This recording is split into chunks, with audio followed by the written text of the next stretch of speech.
Okay, so welcome to EGGBUCKLAND Keep. This is the roof which we've just had the soil removed from because we need to carry out a repair.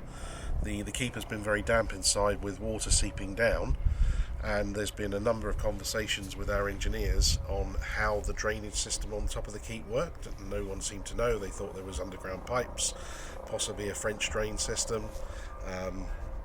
There was all sorts of things, but no one could actually have guessed how the drainage system up here works until we got all the soil off. There was over 300 trucks of soil removed from the roof.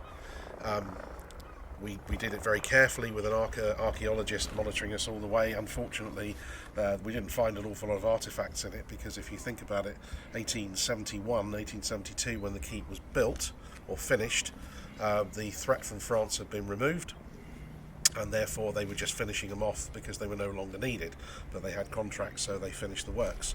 So what was up here was a lot of shillet and rough soil, unfortunately, but with one or two we found some nice little glass bottles and some locks and keys and things like that, but predominantly it was fairly basic soil. Anyway, now we've removed it, as you can see by panning round.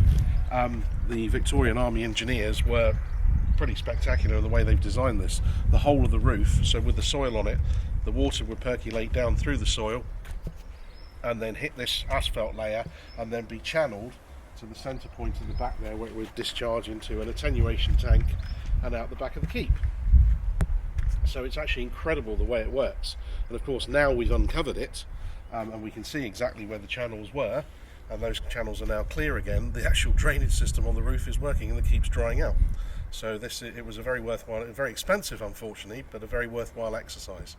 So now what we're going to do is repair the asphalt up here, and then we will not necessarily put all the soil back, but we'll put back the outlay of what was up here, so that the earthen bund around the outsides will be put back in, and then a centre section where we're hoping to put a cafe, and also extend part of the heritage centre that we want to create in the keep up here.